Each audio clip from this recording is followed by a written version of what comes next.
Yes, you already know it's Money Magnet Avenue with Queen Boss. You're here with JC Finance and Friends. The doors of the kingdom have just now opened, and today we're going to talk about more about taxes. We spoke about taxes a few times in the other episodes, and we spoke about what taxes are. So we won't go into detail about what exactly taxes are, but we want to know why taxes exist. So, the Constitution gives Congress the power to impose taxes and other levies on the general public.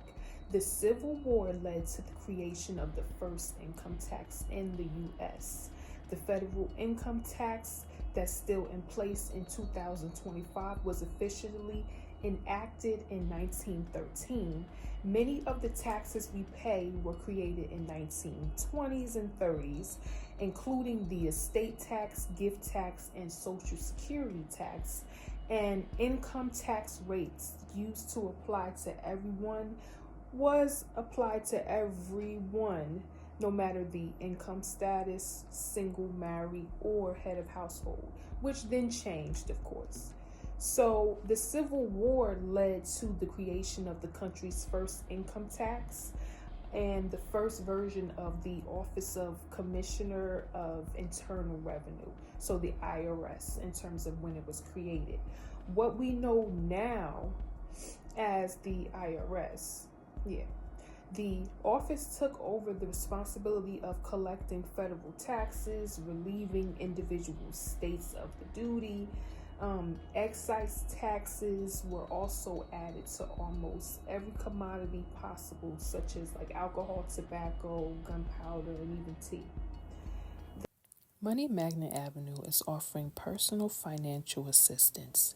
Sign up today and get access to our on-site financial consultant, available Monday through Friday, 9 to 5 p.m. Enjoy exclusive access to tips on budgeting, financial literacy, business consulting, building your portfolio, asset protection, and so much more. Gain access to our on-call financial assistance via live chat during designated hours, early access to JC Finance's newsletters, promotions, and events, quarterly analysis of your progress, and there's no contract terms, so you can cancel at any time. Financial literacy is the new trend. Don't get left behind. The federal income tax we know was enacted since 1913, as I stated before, and the corporate income tax was enacted in 1909. So taxes went back very far back, and we've been paying them for a while, and that is how the IRS came about. Tax rates were the same for everyone. There were no filing statuses back then. All taxes paid the same rate, whether they were single, married, head of household, and that changed over time eventually. Since then, the federal government has introduced numerous other taxes over the years, including estate tax, gift tax, social security tax, alternative minimum tax, corporate alternative minimum tax, and more, including income tax, sales tax, capital gain tax, corporate tax, VAT or add tax, pay as you earn tax, withholdings tax, direct tax, indirect taxes, air passenger taxes, mineral royalties taxes, regressive taxes, security transaction taxes, transfer taxes, property taxes, excise taxes, payroll taxes, estate and inheritance taxes, wealth taxes, custom duties taxes, dividend taxes, and estate taxes. And today I wanted us to focus in on sales tax, because we're focused in on making money, and anything you sell in the U.S., you will be taxed on selling that product. So you have a choice if you want to tax your clients when it's time to sell to them. So we'll go more into depth about sales tax. I have a few, while watching the market, I had a few articles that I wanted to refer to. First, Forbes, of course, states on the impact of sales tax and how it's growing for small businesses.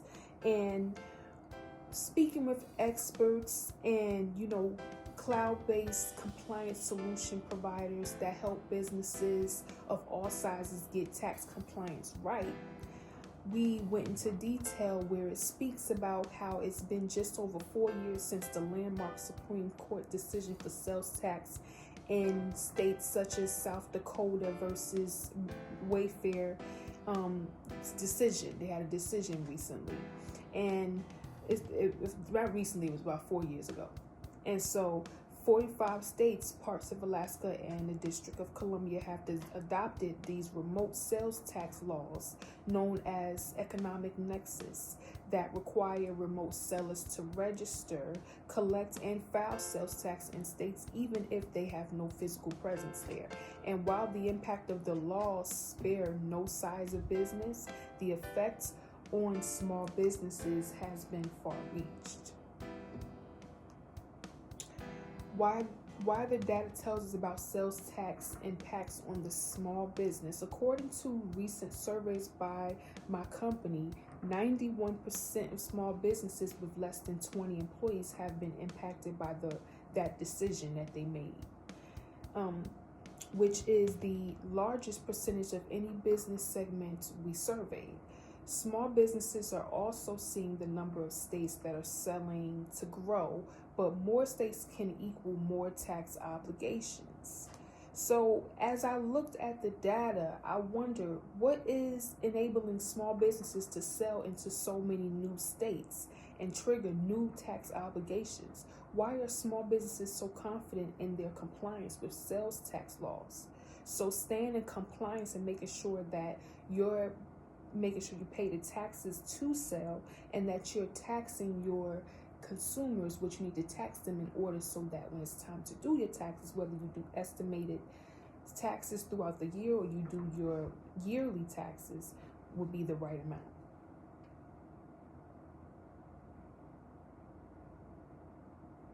There are more than 13,000 sales and use tax jurisdiction in the U.S. and 46 states with some form of economic nexus law.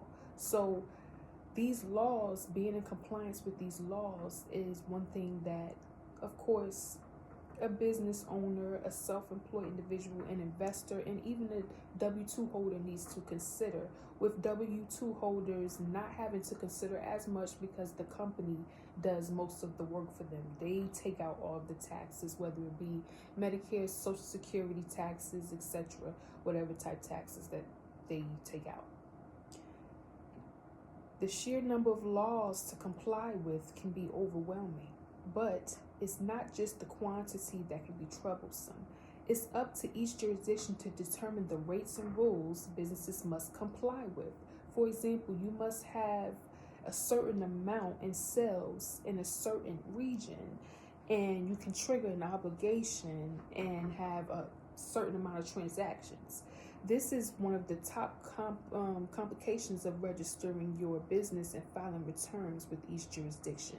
So it makes it more complicated. Every state that you somehow sell in, you may possibly have to do some type of return in, and it just complicates the entire that entire segment of your business, and it makes things more complicated. But your taxes are paid, you're in compliance with the tax laws, and you can move forward and make your net pay after you pay your taxes off through your gross pay.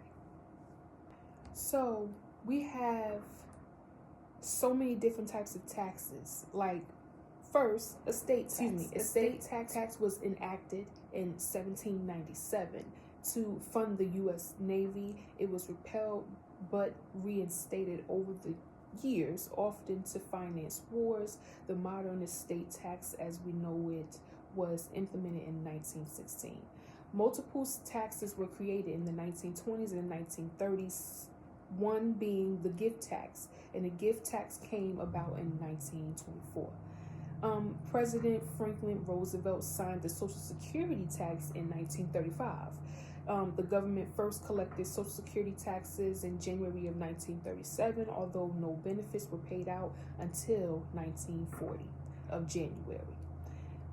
The alternate minimum tax, or the AMT tax, is a type of federal income tax, and it wasn't enacted until about the 1978, the mid 1970s, 1978 being the exact year.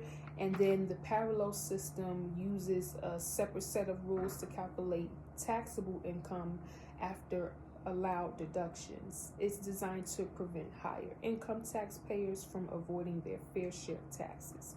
Lastly, the Congress passed a corporate alternative minimum tax, which is the CAMT, in year 2022, and it began operating in 2023. It applies to corporations with average annual adjusted book income of over $1 billion for 3 consecutive years, which is not most of us, so we won't go into more detail about that. But the main one, besides all the other ones, because there's so many that we have not mentioned, and besides all of them, we're focused on the sales tax because that is what we're focused on. You bringing in income to start. And how are you going to bring in income?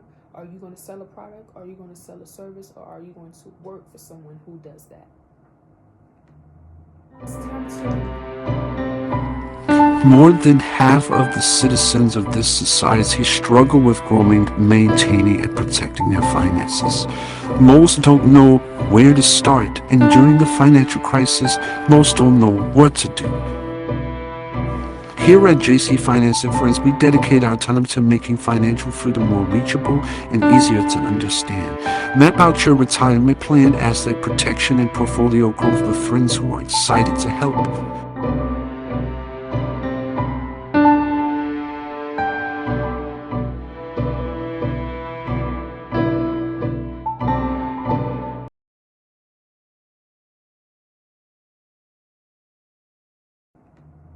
It's time to relate to the community. Yes, it's time to relate. And as we're relating to the community, and as we're, giving people the opportunity to give their questions, to answer their advice, their opinions, we have a supporter and follow today who wants to ask a few questions, and we're going to, see what we can come up with. Always remember to subscribe, to like, to comment below, and to comment on dcteam1.com in our chat. And, we'll get back to you, and more than likely you might be, mentioned in one of the next episodes. So for today, our supporter asks questions about entrepreneurs and the new entrepreneurs who make those big tax mistakes of overlooking some details. And they wanted to know how can they better make sure that they don't miss any key details that they need, where they can actually capitalize more on their return, or they can make sure that they stay in compliance with all of the tax laws in their state and their jurisdiction, and depending on their tax class and the tax bracket and etc.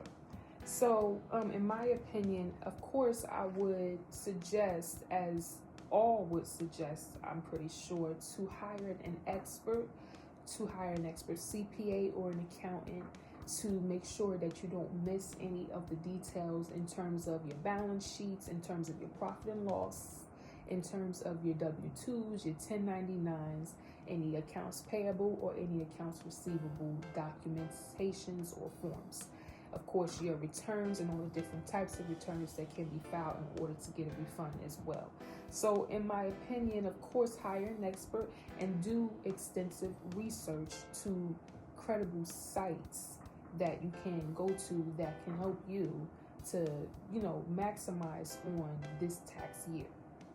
In our next episode, we'll speak more about tax laws, and we'll speak more about staying in compliance with your tax laws, whether you are a W-2 holder, a 1099 holder, a self-employed profit and loss balance sheet holder, if you are an investor, or if you just have your receipts and, whatever it is for you, we're going to work with you.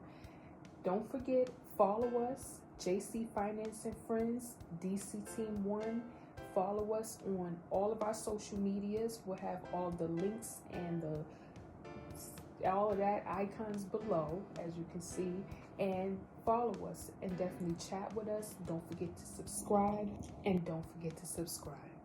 Thank you again for listening in to another show for us. Of course, we're going to talk about budgeting. We're going to talk about portfolios. We're going to talk about bringing in some type of income. We're going to talk about jobs.